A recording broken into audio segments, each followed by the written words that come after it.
What's up, y'all? It's the White Magical Tiger, the undercover hippie evangelist. I'm in this beautiful little village in the Himalayas. I honestly don't know the name of it, but I got a pretty affordable room, and it turns out it's pretty dope. Check this out. They got gardens out here, and I just asked them.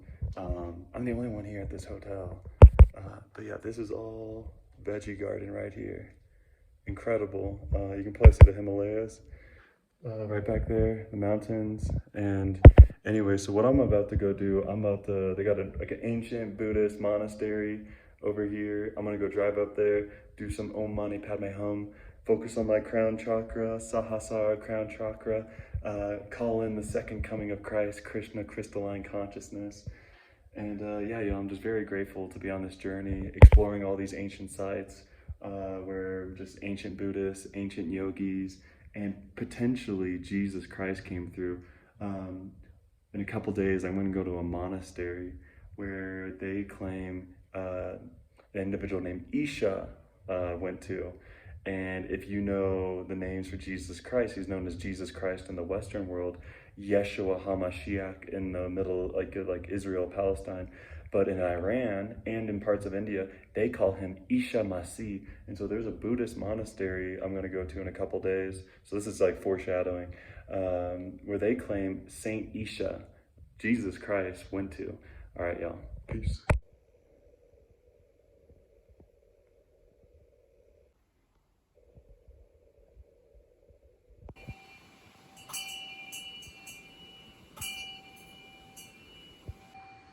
What's up, y'all? Honestly, I don't know the significance of these things. They're fun to spin around.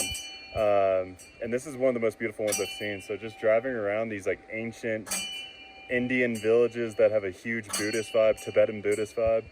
These are everywhere. And so I had to pull over and videotape this one just because the artwork is just incredibly beautiful.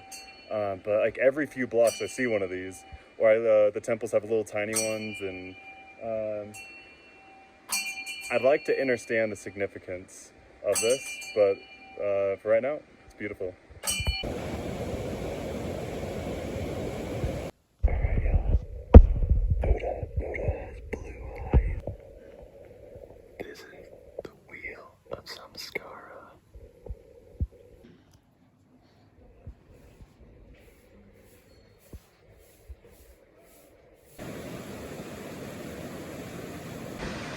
What's up, y'all? So it's pretty sweet to meditate inside there. I don't know how old it is, but I imagine it's a pretty ancient temple. And one thing in there, when that video I took of the Buddha, did you notice he had blue eyes? So there's this whole thing that like a bunch of like white people with blonde hair, blue eyes were here in India.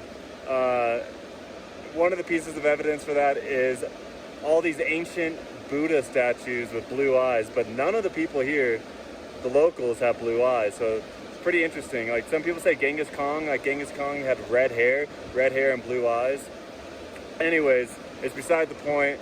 We all have a soul, we all have an Atma, that divine spark of God, and we all bleed red. It doesn't really matter what our skin color is, what our eye color is. I just find it kind of interesting that if Buddha was a blonde hair, blue-eyed individual, why isn't that more well known? Like if that is the truth, why isn't that common knowledge? Because the statues depict him as blue-eyed, a lot of these ancient statues. Anyways, it was a pretty solid meditation. So what I was doing there is I have these prayer beads, this mala, and I did 108 breaths. And every breath I did the mantra Om Mani Padme Hum. So on the inhale, Om Mani Padme. On the exhale, Hum. I put my focus and concentration on the crown, Sahasrara crown chakra.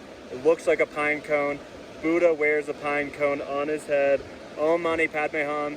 It's something about the crown, the lotus crown. It's talking about the corona right here, the crown.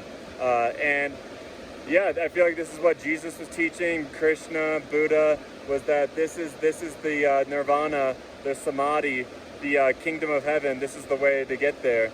We don't go there when we die. We go there now. And so that's what I want to figure out. I'm kind of like a spiritual scientist experimenting with this. And then I finished up with 36 kriyas, what Babaji Krishna taught Lahiri Mahasaya, who taught Swami Sri Yukteswarji, who taught Paramahansa Yogananda. And as far as I'm concerned, it's what Jesus Christ taught the 12 apostles, and it's the true esoteric Gnostic Christianity. Essentially, the three wise men from the east were three yogis from India that came to Bethlehem to essentially bless Jesus when he was born. The missing years of Jesus between 12 when he was teaching in the temple to the rabbis, and between 30 when he was baptized in the Jordan River by John the Baptist.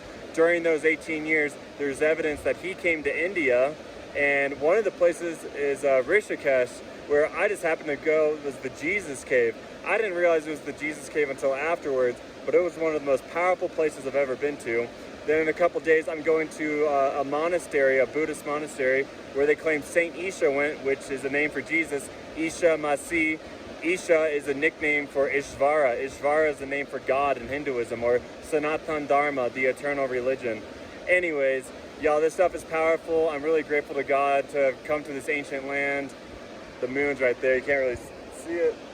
So it's really cool. It looks like the Death Star. It's just so magical, this realm we live in. And I love the meditation. I'm usually just buzzing. I'm feeling this in my heart, this warmth, and yeah, I'm very grateful. Very grateful for the Tibetan Buddhism, the Zen Buddhism, Vipassana, the Hare Krishnas, the self-realization and fellowship with the Kriya Yoga, the Orthodox, Catholic, Protestant faiths. Everyone's got nuggets of truth, and I love just getting that buffet-style variety and just taking the nuggets, the golden nuggets from each of them, and just, yeah, y'all. May God bless all y'all. Namaste.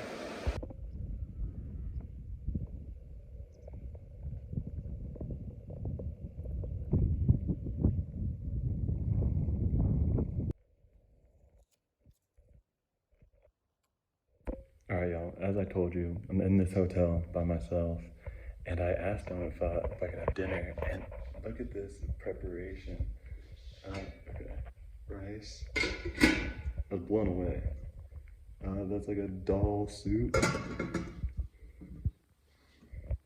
Some curry. Like a chutney curry or something. This is like, what are they, chapatis? And then these things. It's just, I'm blown away. It's incredibly delicious. I feel pretty spoiled, honestly. But also very grateful. When I was in Mexico, I bought this little miniature cigar, and I've been holding on to it for a while. I actually gifted it to my brother because his birthday was August 24th, and he forgot it at my dad's house. And now, did he forget it on purpose? I don't know. But anyways, I tried to give it to my cousin, and he didn't want it either. I guess it's just meant to be. I meant to have it. So I've been holding on to this for over a month. And so today I'm at this hotel, just been traveling with this thing, and they have little ashtrays out here. And I was like, you know what? Tonight's the night. Smoke a cigar. So let's get into it.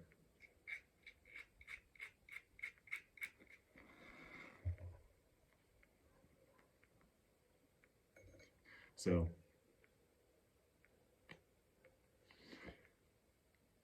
when I was in Rishikesh, I went to this little ceremony on the Ganges. They call it, I think, Arti. And when you do that, you're supposed to make like a little offering. So usually like a little like paper cup with like flowers and some other stuff in there. And they gave me like one of these little boxes of matches, like this one right here. And it had an incense stick. There was also an incense. And I thought, for smoking a cigar, I thought I was gonna go through all the matches in this, because the first few tries, they just kept breaking. And that's one thing I learned, is that the matches in India are very cheap. Hey y'all, thanks for watching this video, and may God bless all of y'all. God, Krishna, Christ, Guru. God, Krishna, Christ, Guru. God, Krishna, Christ, Guru. God, Krishna, Christ, Guru.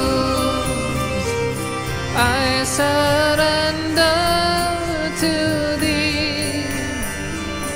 I surrender to thee.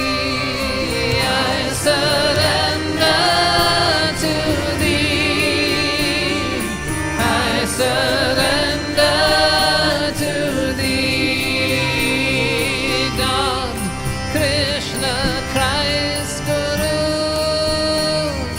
God, Krishna, Christ, Gurus. God, Krishna, Christ, Gurus.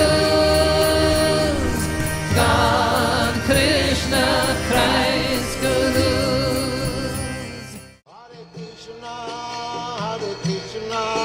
Krishna Krishna.